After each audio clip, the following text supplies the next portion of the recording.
We are in Eureka Springs again. We'll be riding the Excursion Train. This is Will with Living Museums TV1. If you like what you see today, make sure you hit that subscribe and also pop that like button. Should be an interesting tour. He says he tells some stories, and we go down about an hour total tour down there and back. So hope you enjoy it.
Can everybody hear me okay?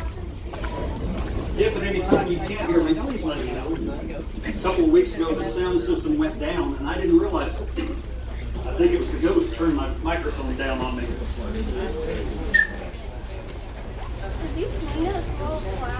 Yeah, that's I got this because I figured Preston wanted to see that. Have you all heard of Ozarka drinking water? yeah. Bottled water? Ozarka Springs is just up the hill. The water still comes to the depot. In fact, in this fountain is the only place we use that spring water. Please don't drink that water. It sits in that bowl for weeks on end. Whenever the bowl gets low, we open up the spigot and refill it. But the water used to be bottled right here in the depot. If you were in the gift shop, facing the counter, you turned around and looked directly behind you, you see a big rusty circle on the floor. That's where a filter used to sit when they actually bottled it here at the depot. I've seen pictures of them loading up tanker cars on the railroad and tanker trucks to take it elsewhere to be bottled. But there's one of those bottles, Ozarka, since 1905, 100% natural spring water. Naturally born, remarkable quality and distinct taste because it's naturally filtered by the earth. Made in Texas, several years ago, the name Ozarka drinking water was sold. Nestle's Foods owns it now. They moved it to Texas. Nothing against Texas or people from Texas. I've got family in Texas, down around Kerrville. But by golly, if it's going to say Ozark, it ought to be from here. Yeah. I'm through preaching now. Y'all ready to go on a train ride? Yeah. We going to have fun? Yeah. Can I come too? Yeah. You all are all right, I guarantee you. You all right? Yes. Harvey, we got a brakeman on board. Track's clear, you got the highball. I just told Harvey he's got the highball. That does not mean he's drinking, and he's not making drinks for us either. I'm sorry. The highball is an old railroad term. Before they had electricity in a lot of places, before they had radios, they needed to signal the train that it was time to go. So they'd have a flagpole, and they'd hoist up this big, shiny ball. When the ball was high, the high ball, it was time to go. If you were traveling from town to town, if they needed you to stop, the ball would be low at that depot. Oh, I think the ghost is with us. If you didn't need to stop, they'd have the ball high and you'd power right on through. Over here on your right, you'll see the old turntable. That was used to turn steam locomotives around because they pull better than they back up. That is the only flat spot on this whole railroad. For the most part, when we're going to Junction, Arkansas, we're going to be dropping 3 feet for every 100 feet we go forward. That's a 3% grade. That is very, very steep by any railroad standards. This old circus car was put here so Turpentine Creek could bring their white lions, white tigers, sometimes a bear up here so you all could see it. You know what we use it for now?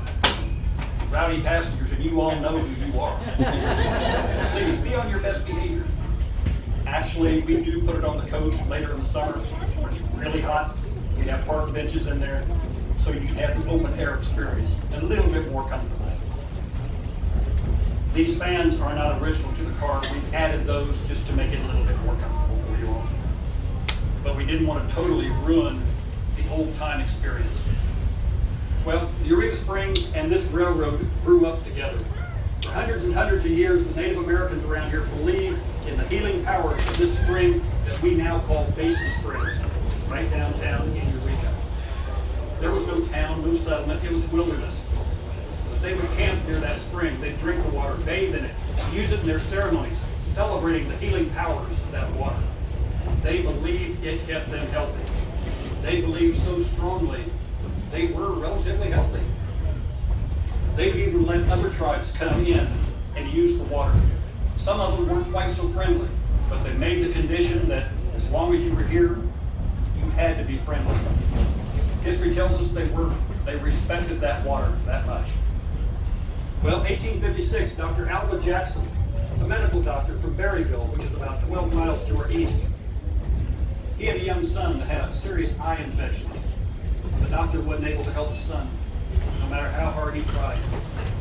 So he thought, I've got nothing to lose, everything to gain.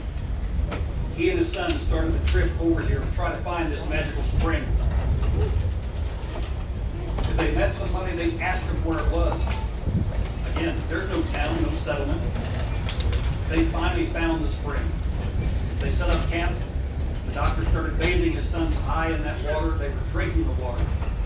A week and a half, 2 weeks later, his son's eye is much, much better. Well, this was good news for both of them. The doctor, being a bit of a snake oil salesman, had a great idea. He's going to bottle that water and sell it. So he got some bottles, filled them up with water, had some labels printed up, slapped them on that bottle and said, Dr. Jackson's eye water. Just kind of good for what ails you. So he's selling that to supplement his income.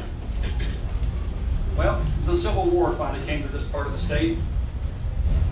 There was the Battle of Pea Ridge, about 25 miles to our west.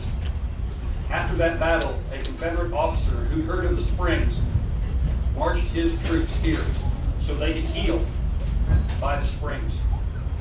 They set up their camp. They were bathing their wounds in the water. They were drinking the water. Dr. Jackson heard they were here, so he made the journey back to help treat them in his cave hospital.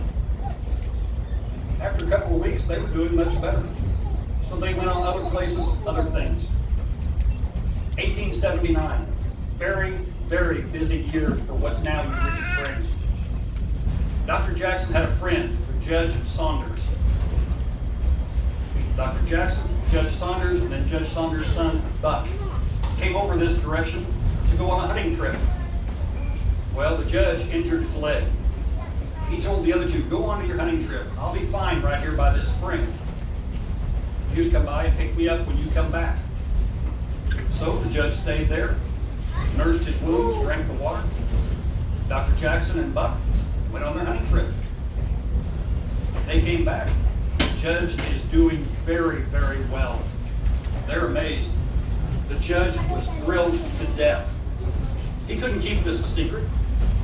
He said, we've got to name this spring. Let's call it Jackson Springs, after the doctor. Well, the doctor said, no, let's call it Saunders Springs. Well, that didn't do either. Finally, Buck, the son, said, well, let's name it Eureka Springs, because Eureka means I found it. They agreed on that.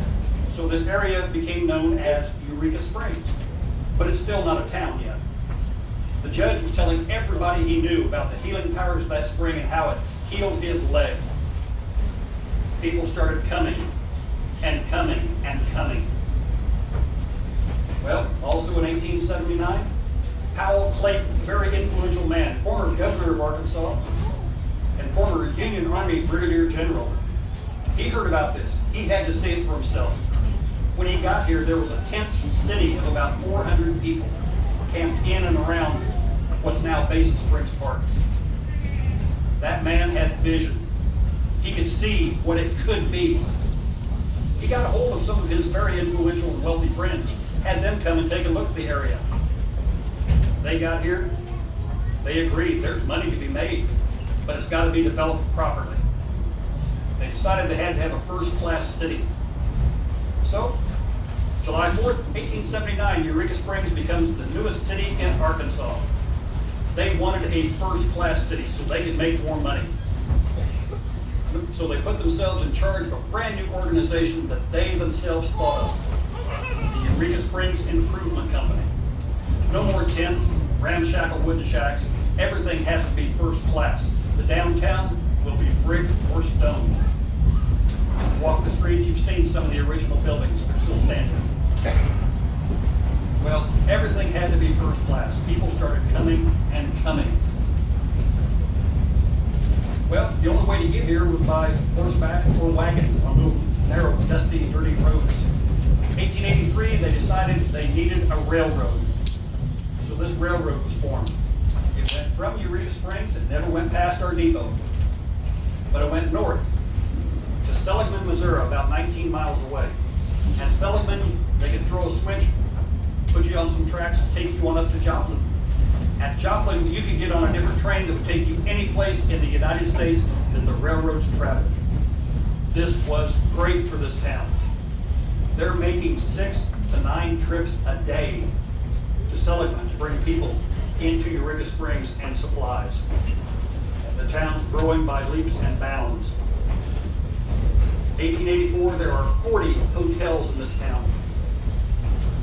Most of them small. There's a couple of big ones, but most of them had 5 or 6 rooms. There were bathhouses so people could soak in the healing waters. Well, Powell Clayton decided he wanted the best hotel. So he had plans drawn up for the Crescent, which still stands today up on top of the mountain. Beautiful old hotel. Everything had to be the best for him. He got the very best stonemasons he could find and brought them here from Ireland because they were the best. They came here, they quarried the stone, they carved the stone, and started laying the walls for the Crescent. They carved those stones and laid them up in such a way there was actually an outward slope, very slightly, so any water that might get back into the hotel would roll out. It couldn't roll back in and damage the hotel. They're carved so precisely that there is no mortar between the stones. It's called dry stack. If you go up there today, you will see mortar on the outside. That is a little skim coat that was put in years and years later. It's not part of the original construction. But you're probably thinking, Greg, you're lying to me. You can't go 4 stories high without mortar. The Washington Monument in Washington, D.C. is 555 feet high. It is also dry stack. It shows that you use all the skill you have and do the very best job you can make it work. Both structures have stood for well over 100 years. I want to stop.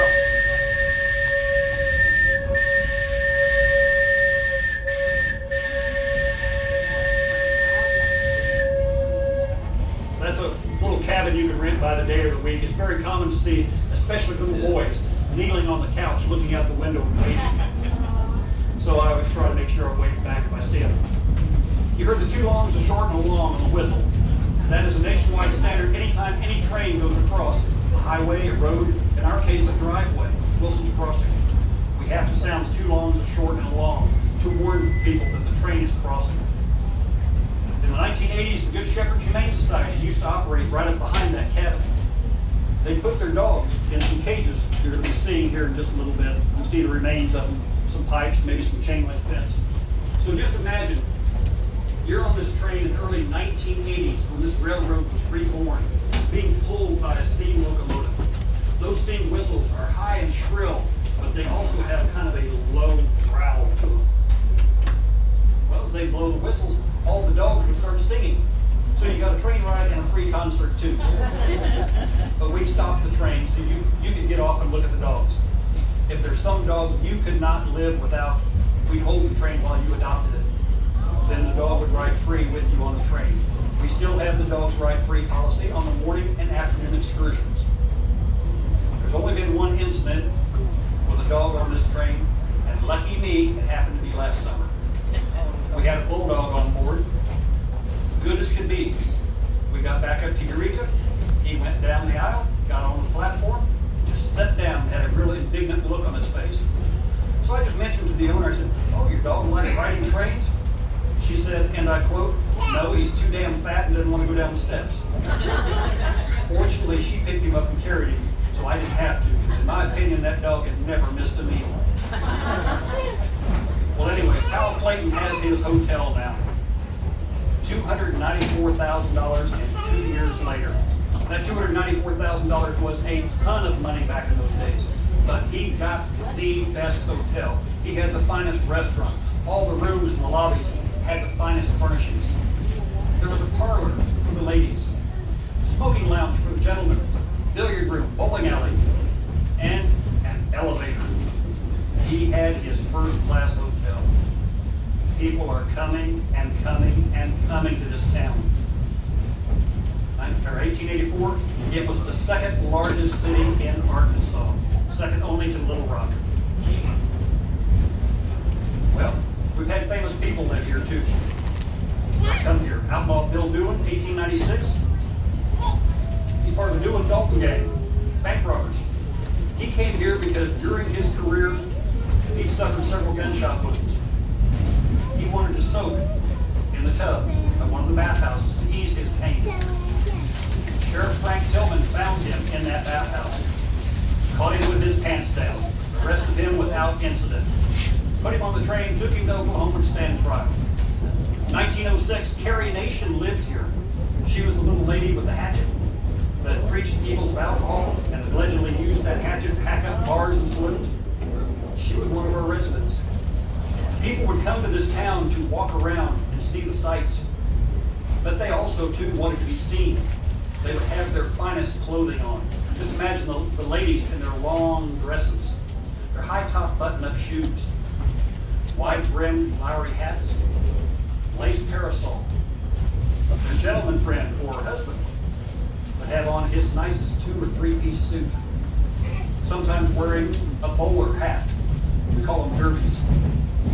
He'd have a cocked on his head, looking like a real Jim Dandy as they walked the streets, looking at all the sides, having picnics at some of the 63 or 64 springs that make up Eureka Springs. There were concerts, parades, festivals, just nonstop. If you didn't want to walk the streets, you notice there seems to be more up than there is down when you're walking. You could rent a tally-ho, a horse-drawn excursion wagon, and see the town in style. Well, this railroad's already had several different owners. Some didn't manage it properly. They lost money and sold because they had to. Others made money and sold at a high profit. Well, early 1900s, they knew they needed to go someplace else. A competitor was already going to Little Rock, so they set their sights east to Harrison, Arkansas. About a 4-hour train trip. You can get there today in your car in about an hour. But they ran into something that slowed them down. A mountain. They couldn't go over it. They couldn't go around it. They had to go through it. To save time, they started tunneling at both ends, working towards the middle, hoping they could hit right in the middle, not up or down or side to side. Sheer determination and skill. They hit right where they wanted to and laid tracks onto Harrison. Eventually, 369 miles to Helena, Arkansas, on the Mississippi River. That Mississippi River port was so important to bring in supplies for all the little towns that were springing up. It's going great for the railroad at this time. It's called the Missouri North Arkansas, the MNA. The locals said that MNA meant may never arrive. Steam locomotives are little cantankerous. They take a lot of maintenance. They weren't always on schedule. But overall, the railroad's doing good. In 1913, they built that new depot that you were at. That was state-of-the-art in its day. It replaced a wooden framed depot that they had before. Things are going so well, They invested in the newest thing in railroading. It's called the motor car. It's not an automobile. It's a coach very much like this, but about 10 feet shorter, and it was self-propelled. Didn't need that steam locomotive to drag it around all over the place. It had its own gasoline motors. Gasoline was cheap in Oklahoma, and Oklahoma's not that far away. It made perfect sense. So those little motor cars, they call them doodle bugs, were traveling back and forth to Seligman, to Joplin, even to Harrison, hauling people in and out of this town. Railroad's doing fine. August 5th, 1914. The place to be was Joplin, Missouri.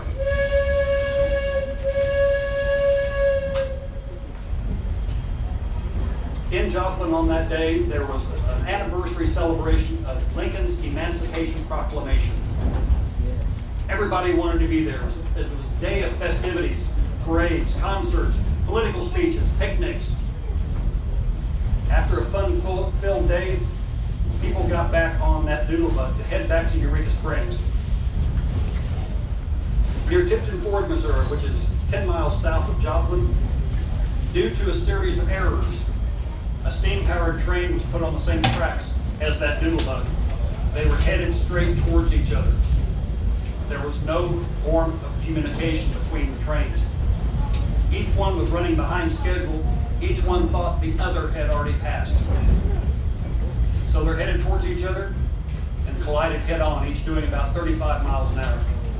That steam locomotive being mainly cast iron, then having a full tender of wood and water, and then several rail cars full of freight.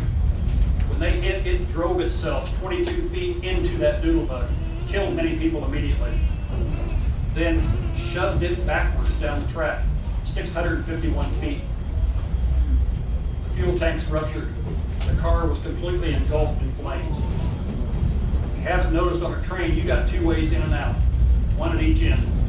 And one end had just been destroyed. I've seen the pictures, it was horrible. Those people didn't hardly have a chance to escape with their lives. Of the 77 people on board, 43 perished, either due to the impact or burning to death. The railroad had to do the right thing. They paid all the medical and hospital bills. They paid several lawsuits. They paid for all the funerals for those that perished. In Tipton Ford, there is a cemetery where a lot of the dead are buried. There's a big monument telling the story of what happened that day. Some of the people, or some of those headstones in there, simply say unknown.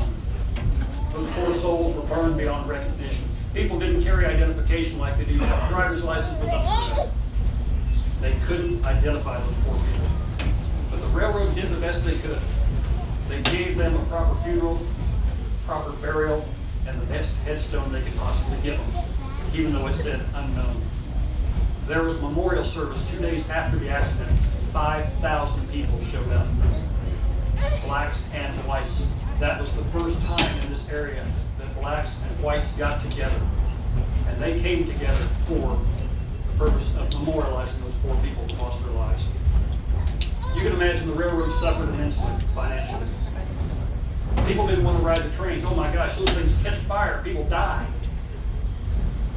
The railroad started to hurt financially. Well, 1917 came along, World War I. The U.S. government took over all the railroads clear across the nation, including this railroad. They needed to get men and supplies to the East Coast to support the war effort in Europe. They used and abused this train. They carried heavier loads than they were ever designed for. They didn't do proper maintenance. The locomotives got their railroad back in 1920, and it was in sorry shape. The only good thing the government did was they raised all the railroad workers' wages to just about double what they'd been making. Well, these people loved it. They were making more money than they'd ever dreamed of making. The owners could not afford to pay those high wages and didn't. 1921, it started the nation's longest railroad strike in history. It lasted until 1923. People were sick of the trains not running. They couldn't get where they wanted to get. They couldn't get the supplies they wanted or needed. By At that time, the company headquarters was in Harrison. Local people went to Harrison and found the lead instigator in that strike and lynched him. They hanged him from a railroad bridge to get everybody's attention. Well, it worked. The strike was over, but it got the government's attention. They came in and took this railroad away from the owner and found a new owner to give it to.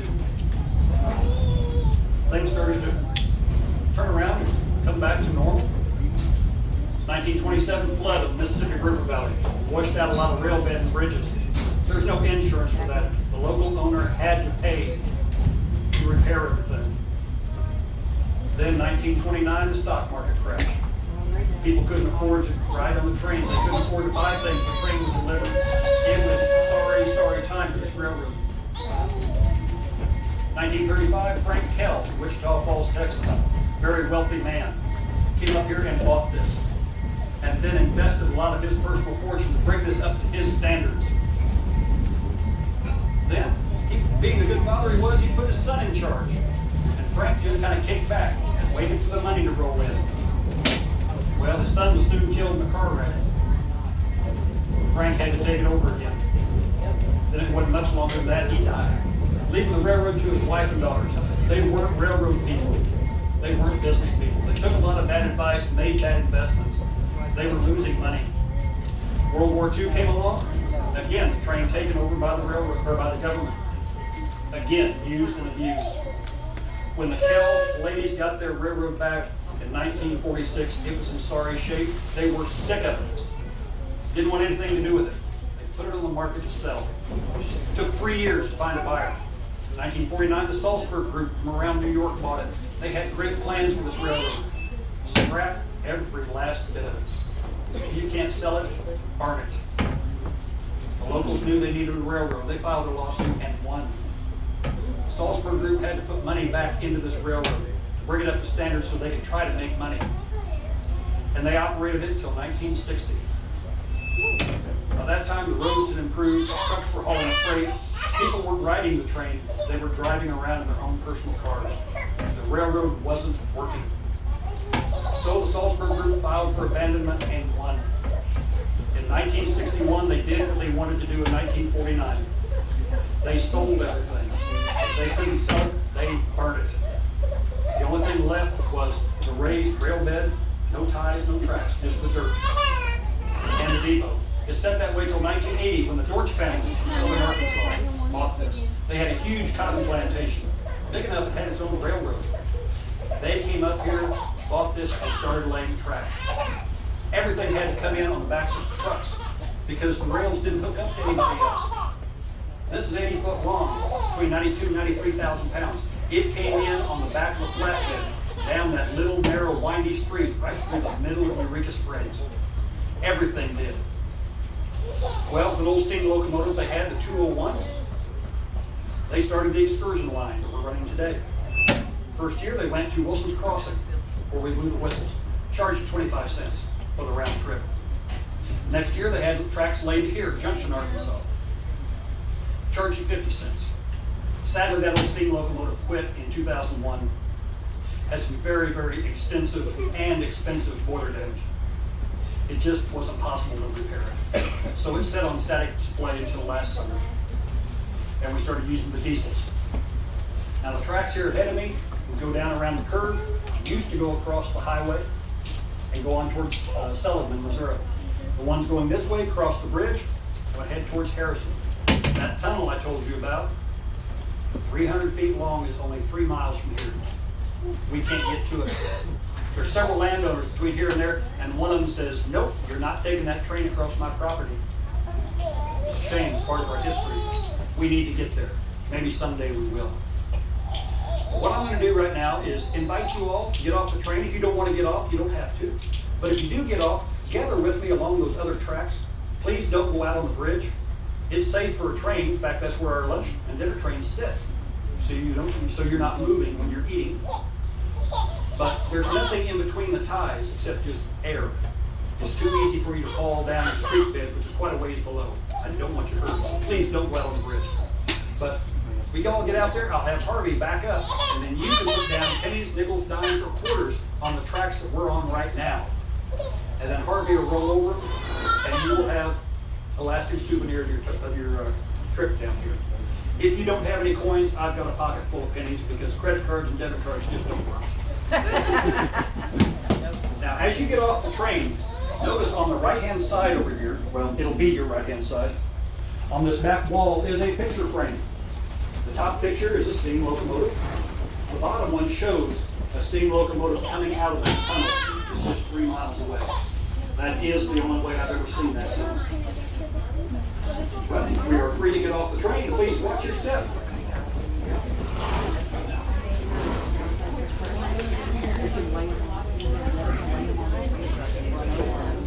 One more penny or nickel?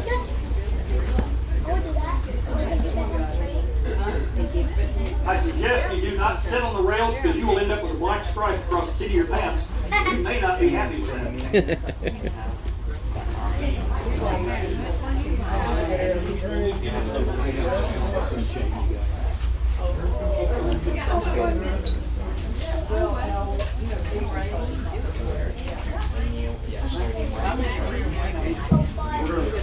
Everybody's off the train. I'm going to move the train back. We'll put the coins right there on the front part of the train, right on top.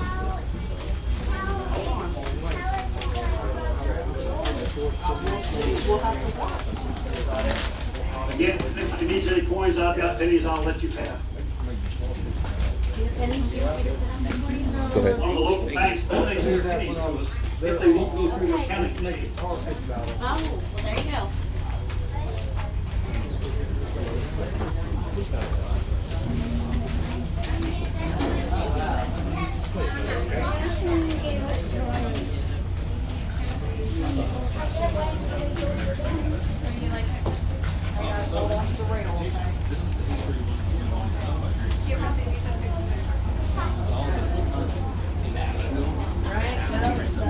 This one here is the deal.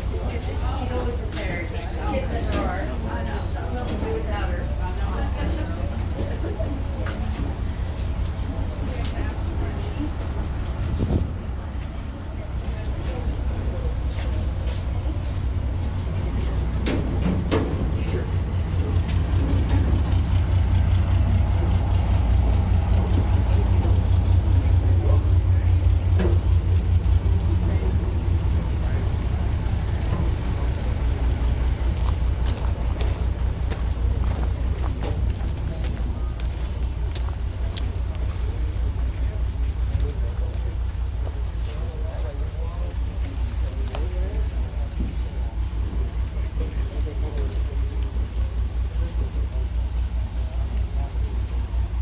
Oh, you're fine.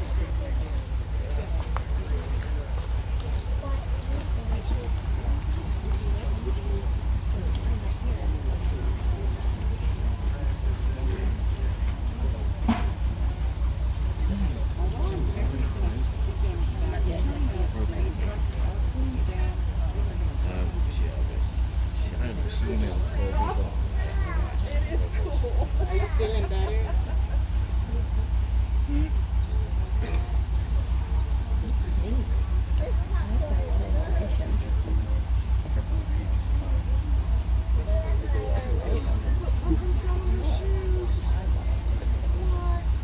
Last year, I put a penny on the track 25 times. I want to see how big it is. I turn it each time, trying to keep it round. About that big around. Put it on the track 46. Gone. I think it's that dadgum ghost got it. I haven't seen it since. Okay, if I can get everybody to please stand back. Please don't approach the tracks again until I tell you it's safe. Harley, track's clear, you're free to back up.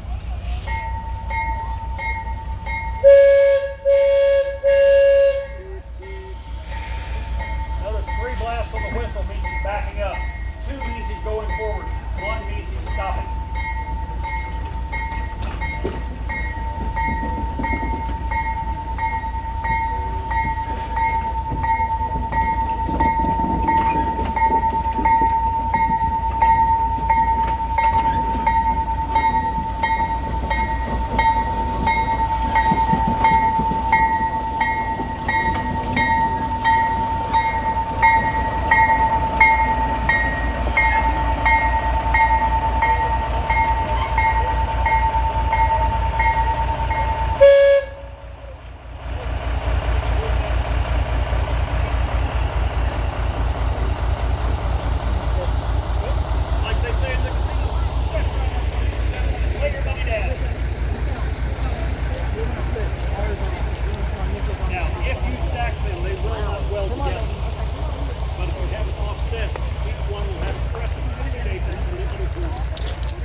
you could do, you saw your money grow.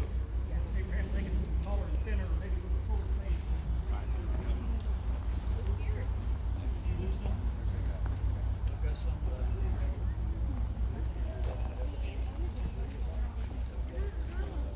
Find all yours?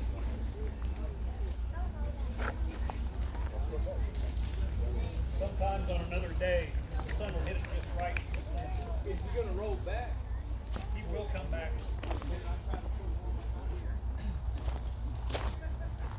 Find all yours?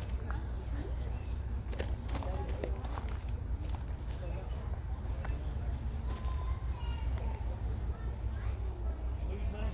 Right here, brother.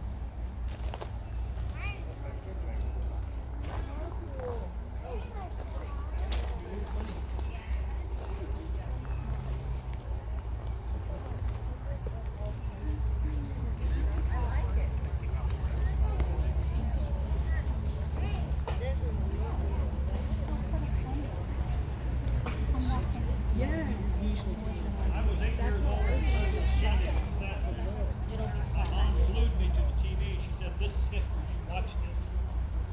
One of the things I remember, they said people were putting pennies on the tracks. So the train carrying the dead prisoner's body would roll over those pennies. They'd have a memento. One of the things they said that I filed away back here, the useless information part, was they said the engineers claim they can feel when they start running over pennies. I came down to work this job last summer. We were using the much bigger locomotive. This one's only 50,000 pounds. The bigger one is 96,000 pounds. I asked Harvey, "Can you feel when you start rolling over?" He said, "Yes." I was amazed. It's soft copper. You've got steel wheels, steel rails. They just imagine they'd never even know. But he says you can feel them. Okay, please don't do this anyplace else. Our insurance company says we can't even do this at the depot. This is the only place because it's really slow and it's supervised. Don't ever do it on a high-speed rail line. Well, first of all, you're trespassing on private property. Second thing, you may be on the tracks putting your coins down. There may be a train coming by a whole lot faster than you ever dreamed. Yes. It may not end up well. Third thing, okay, you get your money on the tracks. You're standing back a safe distance, or so you think. When that high-speed train hits those coins, it may shoot them off there like a bullet. I've heard the story of a penny that was found stuck in a stop sign. So you can see the potential. Please don't do it. It's not worth the risk. Well, if I can get everybody back. Now, down here we have what they call a Y. Turn the locomotives around. Up there we have the turntable. But here they would drop the coach along this section of track. Take the locomotive up around the corner or around the curve through a switch. Stop, throw that switch. Back across the valley through another switch. Stop, throw that one, and then bring it forward, and it would be headed the right direction. Eventually come, hook up to the coach, take us back to Eureka. They stop the locomotive on the bridge and do what they call a blowdown. All steam boilers have to go through this process twice a day. It blows out impurities out of the boiler. So just imagine steam locomotive sitting on that bridge. They open up the valves and all kinds of water and condensation come rolling out, and then steam starts climbing. And on a sunny day, you got to see a rainbow. I wish we could still do that. Hollywood came down here in the early 1980s. They filmed scenes for a three-part miniseries called The Blue and the Gray about the Civil War. Had Gregory Peck, Stacy Keach, and a whole host of other stars.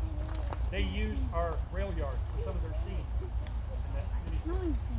1987, Unsolved Mysteries came down here and shot an episode called Railway Children about the orphan trains that operated from the 1850s through the 1930s, taking unadopted orphans from the East Coast across the country, stopping at every little town so people could pick out a child. Some got very, very good homes. Others, little more than slaves. My wife's former boss, his mother, was one of those railway children. She got a very good home in Western Kansas. Then in the early 90s, Hollywood came back, filmed scenes from a movie called Frank and Jesse, about Frank and Jesse James. Rob Lowe played Jesse James. Bill Paxton from the movie Twisters, about the tornadoes, played his brother Frank. And Randy Travis, country singer, they pull younger out of their gang. One of the scenes shows this train coming across this bridge, and they're riding on horseback underneath it. Now that 201 locomotive helped rebuild this railway. I say it starred in each one of those shows, but I'm a little partial to the locomotives. I love the old steam locomotives. But it did something much, much greater. It helped build the Panama Canal. I'll tell you about that when we get on right after the ghost story. So please hold on to the little ones again. We're about to train up. There it is, right there. Perfect. Try to clear your feet back up. Down.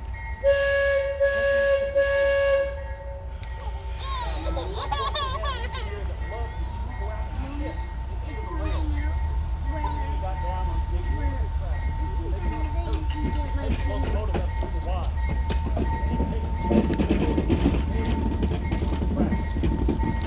Well, one of those days they had a hook.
hustling.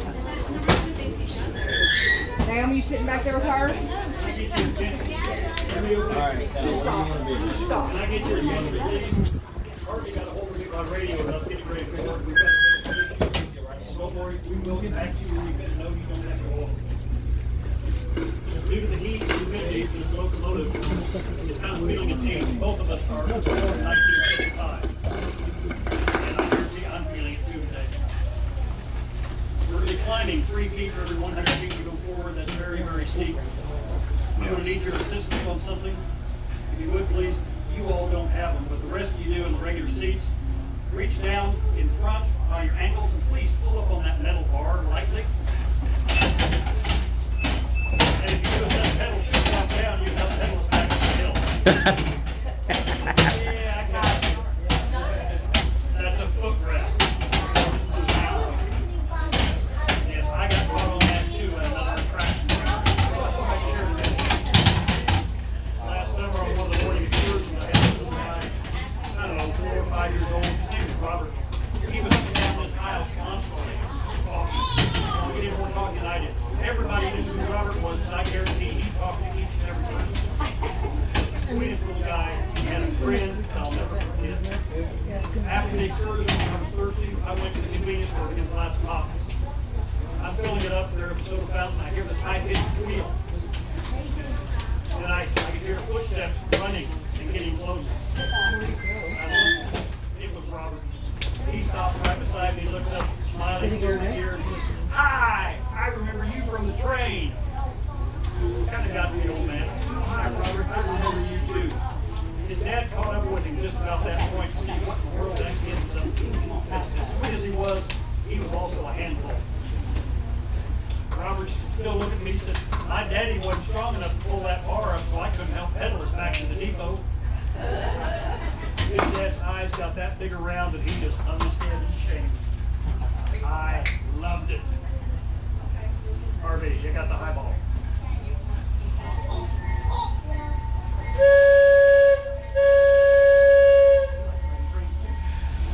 Hey, we'll tell you a ghost story. Yes? No, Harvey, we're going out. Just the other side of where we were was Livingston Hollow. People have come in there and they make cabooses. So you can spend the night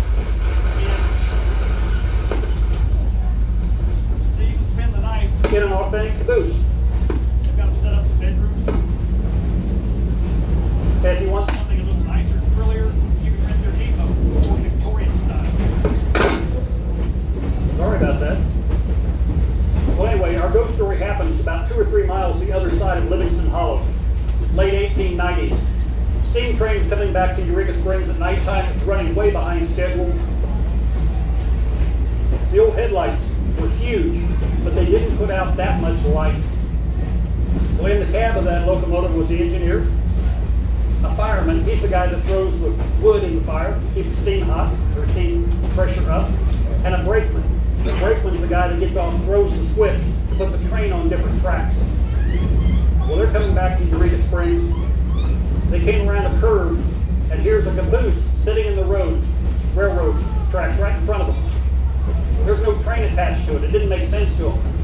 But on the back of that caboose was a conductor with a red lantern, waving it frantically, trying to get their attention so they don't slam into him. Well, the engineer hits the brakes. He's not stopping fast enough. He lays on those brakes even harder. Not going to work. He told the other two to get out on the platform, get ready to jump if they had to. He lays on those brakes harder. Unfortunately, he locked up the wheels. You've got steel wheels sliding on steel rails. It's almost like being on glass. The engineer hollers at him and says, "Get ready to jump." Just as the first one was getting ready to take that fateful step out into the blackness of the night, he says, "Look!" They look down the tracks in front of them. Nothing. No caboose, no conductor, no lantern. They had open and clear tracks. It didn't make sense. They knew what they'd seen. And now it's all gone. Well, they were quite shaken up, as you can imagine. They went on into Eureka, reported what they'd seen to the station master. He didn't believe them. He said, "Write out a report. I want to see it." Each one wrote their report. Did we just have a window come down? Our ghost is still with us. He does this, it happens during or right after the ghost story. I think he's letting us know he's still here. Please be nice to him.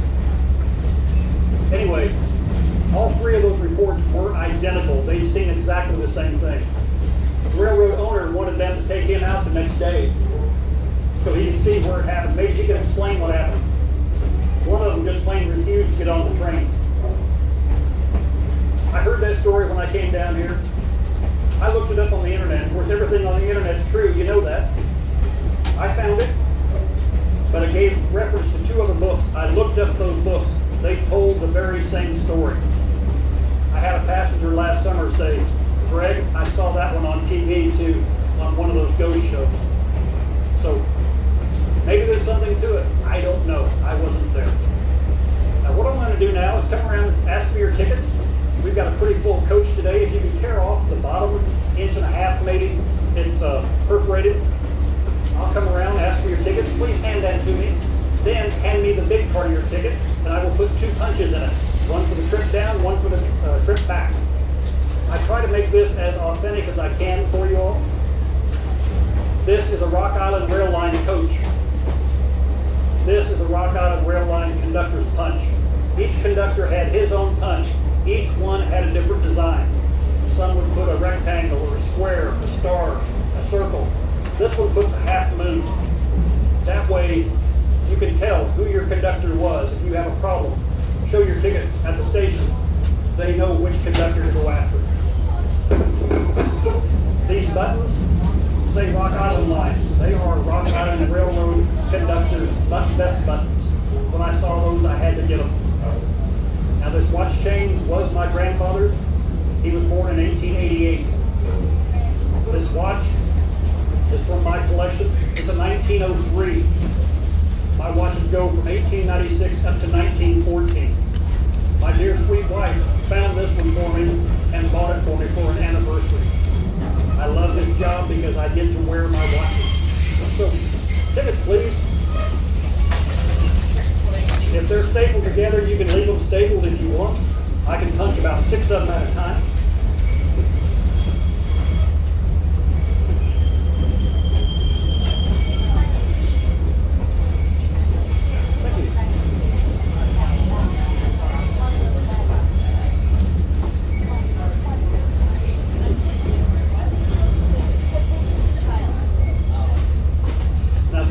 Back part of the car may notice on the seat in front of you, right at the very top of the seat, or the backrest, is a little metal clip.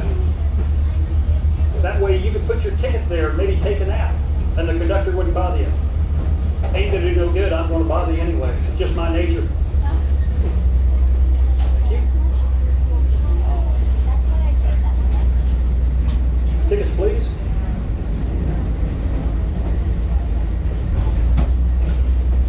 I told you about that old 201. I told you I was going to tell you the rest of the story on that. It helped build the Panama Canal. When the United States took over the construction from the French, a company took 100 steam locomotives by ship to Panama. Standard American gauge, the distance between the wheels is 4 foot 8.5 inches. Standard French gauge, 5 feet. So they had to widen the wheelbase just a little bit, so they fit on the tracks. Well, those locomotives were used to build the canal, hauling dirt around, and also provide transportation for people. And they kept them there a number of years afterwards, providing transportation. I had a gentleman here last summer whose mother was from Panama.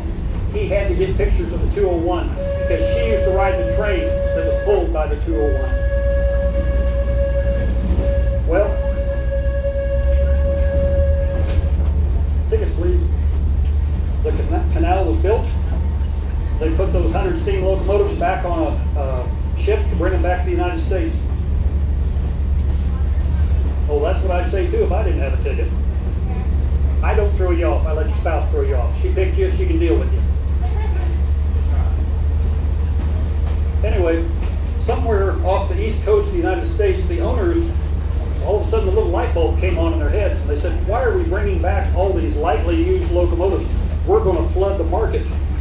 And we're trying to sell new locomotives for a lot more money. So they made a business decision. They shoved 95 of them overboard. They rest to this day at the bottom of the Atlantic, someplace off the east coast of the United States. Well, the 201 was one of 5 that made it back. It is one of 3 that's still in existence. But last summer, the company came, dismantled it, took it out of here on 2 or 3 flatbed trucks along with the original tender. Right now they are in Reeder, Arkansas. They will get a cosmetic restoration. Unfortunately, they'll never run again. But after they're cosmetically restored, they will go to Anna, Texas on display in a city park, because during its career it also did work for a business in Anna, Texas. So it's kind of like the old girls going home to retire. It's great for them. Sad day for us.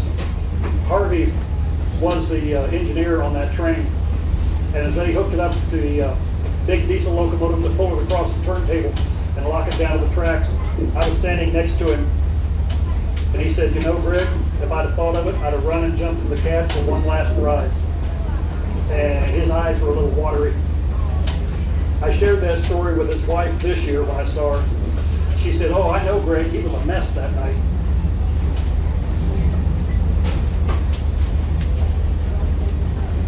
A lot of people don't understand, when you work around a piece of equipment, especially a big piece of equipment, for a number of years, there is such a bond that when you can't work with that piece of equipment anymore, it's a sad, sad day. Tickets, please. Thank you.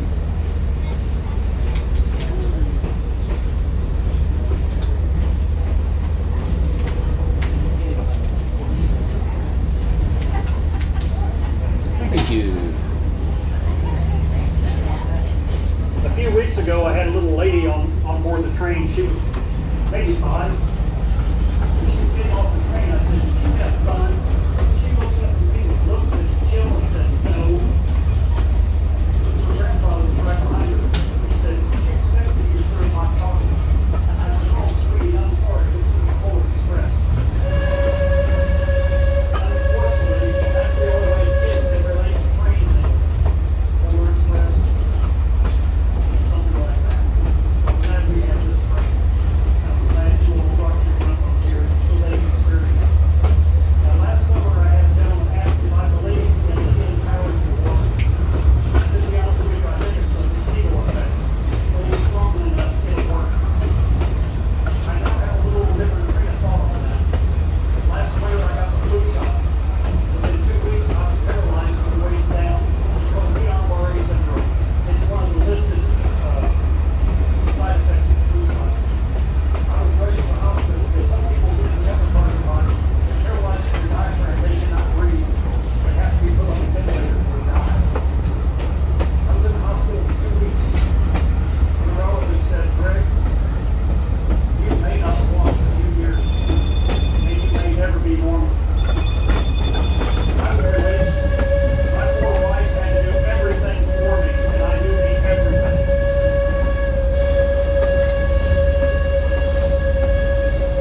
You can imagine my depression. A lot of sleepless nights worried what my future was going to be. Finally, I got to thinking about this job. I got to thinking about Dr. Jackson. And he said, "I've got nothing to lose, everything to gain." The next morning, I had my wife take 50 milk jugs to Magnetic Springs. It's closer to our house, easier to get the water. I was going to drink that water. Well, then I got to thinking, things aren't as clean as they used to be. There's a lot more germs and bacteria. The neurologist said my immune system was flat. Stay away from people because the least little thing could be fatal. I had to figure out how to sterilize that water. What I learned was put about that much water in a glass, then put about that much Arkansas moonshine on top. Just to kill the germs, I drank that down. She said in a half hour, my depression was gone. I was laughing and giggling and everything like a fool. I drank that every night. No more sleepless nights. I slept like a baby. And the heck with walking. Soon I was dancing. I walked into the neurologist's office in mid-February. She was amazed. She said, "Greg, I can't believe this. What did you do?" I said, you don't really want to know. That's my story and I'm sticking to it. It's the water. Now, just to make sure I don't have a relapse, I do take a taste every now and then, just to make sure. I want to thank you all for coming along on the train ride today. I tell everybody, thank you, thank you. You're too kind. I tell everybody I got the greatest job in the world, and I do. What little boy didn't want to grow up and work on a train? It just took me a long time to grow up. I couldn't do this till after I retired. But I do have the greatest job in the world. I get to ride a train just about every day. But you know what? You all are what makes this job so wonderful for me. Talking to you all sharing your stories with me. So I want to thank you for coming on this train ride and making this such a wonderful job for me. We're now free to get off the train because that's all there is. There just ain't no more. Please watch your step. I don't have it with me now. You guys can hang out this way too. Had a guy a couple of weeks ago. I wanted to take a picture of them with you. Well, he's been. I guess we can go that way and see if it comes off so we can take it that way. Thank you. Here's one there. It's nice. Now, they're going to try. I'm getting off in the back.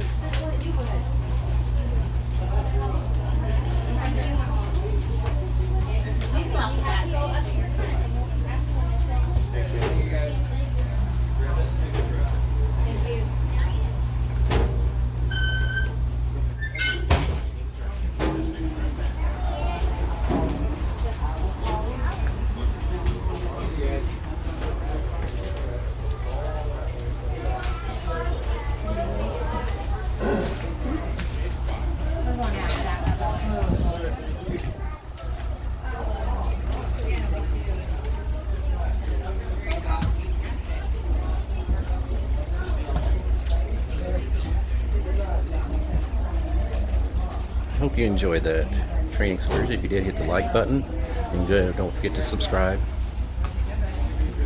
Since we get off here, we'll end the video. Thank you, sir. Appreciate you. They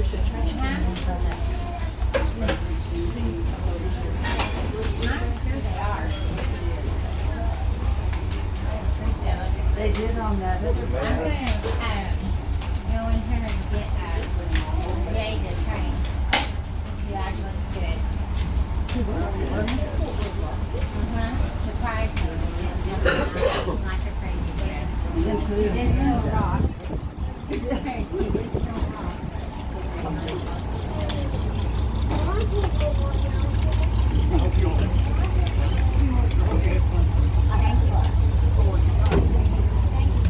Appreciate you, sir. Hope you enjoyed. Oh, yeah.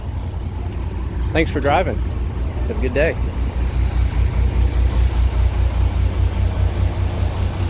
All right, and as I said, I hope everyone has a wonderful day. And catch you next time.